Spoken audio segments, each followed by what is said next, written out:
पहले से जीविका self help group की इतनी बेहतरीन व्यवस्था मौजूद है।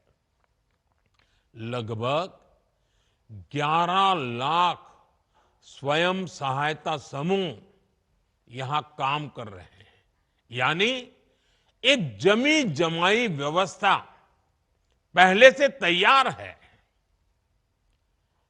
इस महीने की शुरुआत में ही मुझे जीविका निधि साख सहकारी संघ शुरू करने का अवसर मिला था। अब इस व्यवस्था की ताकत मुख्यमंत्री महिला रोजगार योजना के साथ जुड़ जाएगी।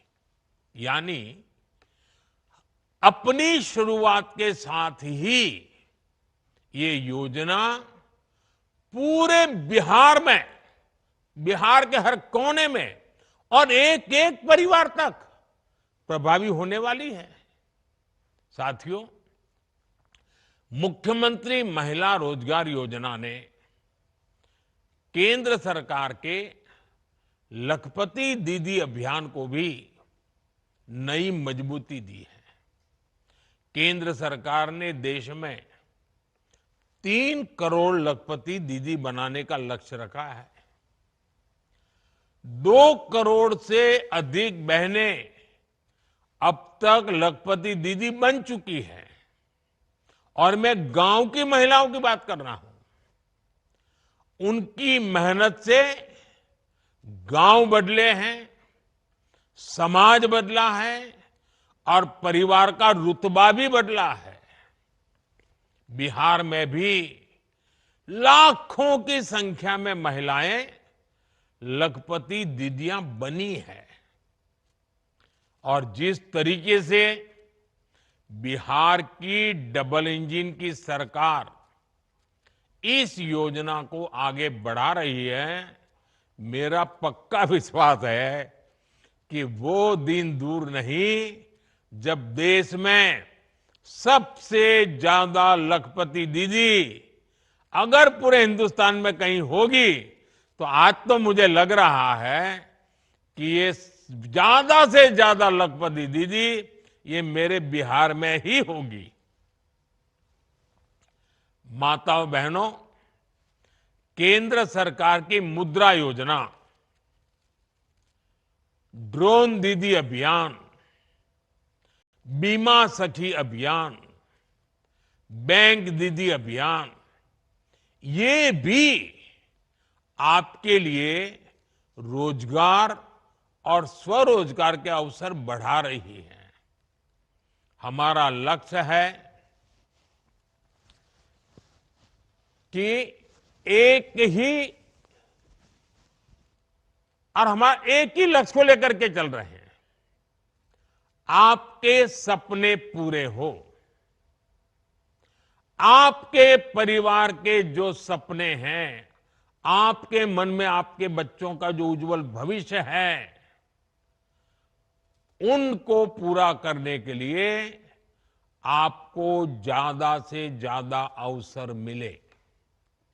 साथियों, आज केंद्र और राज्य सरकार के प्रयासों से भी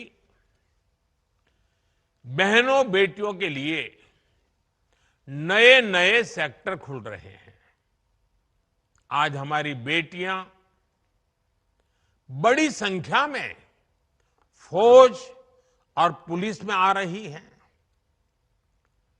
हर महिला को गर्व होगा, आज हमारी बेटियां लड़ाकू विमान उड़ा रही हैं।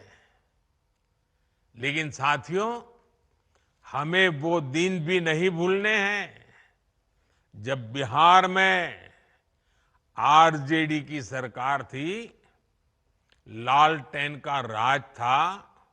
उस दौरान अराजकता और भ्रष्टाचार की सबसे ज्यादा मार मेरे बिहार की माताओं बहनों को, यहां की महिलाओं को ने ही झेली है। वो दिन जब बिहार की बड़ी बड़ी सड़कें टूटी फूटी होती थी, पुल पुलिया का नाम नहीं था, तब उससे सबसे ज्यादा तकलीफ किसको होती थी? जब ऐसी कठिनाइयां होती है ना, तो हम सब जानते हैं इन सारी कठिनाइयों की सबसे पहली तकलीफ हमारी महिलाओं को उठानी पड़ती है, हमारी माताओं बहनों को उठानी पड़ती है। और आप तो जानते ही हैं, बाढ़ में तो परेशानी कितनी बढ़ जाती थी। गर्भवती महिलाएं समय पर अस्पताल नहीं पहुंच पाती थी। गंभीर स्थिति होने पर उन्हें सही इलाज नहीं मिल पाता था। इन कठिन परिस्थितियों से आपको हमारी सरकार ने बाहर निकालने के लिए दिन रात काम किया है। हम चाहते हैं कि इन मुसीबतों से आप बाहर निकले, और बहुत एक मात्रा में हम आज उसको कर पाए हैं। डबल इंजन की सरकार आने के बाद आप तो देखते हैं, बिहार में सड़कें बनने लगी। हम आज भी बिहार में कनेक्टिविटी को बेहतर बनाने में जुटे हुए हैं।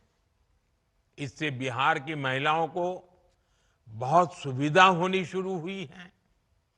माता बहनों, इन दिनों बिहार में एक प्रदर्शनी लग रही है, और जो 30 साल से छोटी उम्र की माताएं बहनें हैं ना, मैं उनसे जरूर कहूंगा कि ये प्रदर्शनी आप जरूर देखें। मुझे जो बताया गया है कि इस प्रदर्शनी में पुराने अखबारों की सुर्खियां दिखाई जा रही है। हम जब उन्हें पढ़ते हैं, और 30 साल के छोटी उम्र के लोगों को तो पता ही नहीं होगा कि कितने बुरे हाल थे।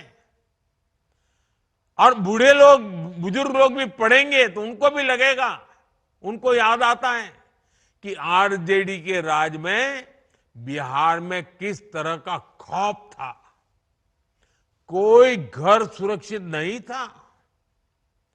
नक्सली हिंसा का आतंक बेलगाम था, और इसका दर्द भी सबसे ज्यादा महिलाओं को सहना पड़ता था। गरीब से लेकर डॉक्टर और आईएएस परिवार तक आरजेडी नेताओं के अत्याचार से कोई नहीं बचा था। साथियों, आज जब नीतीश जी के नेतृत्व में कानून का राज लौटा है, तो सब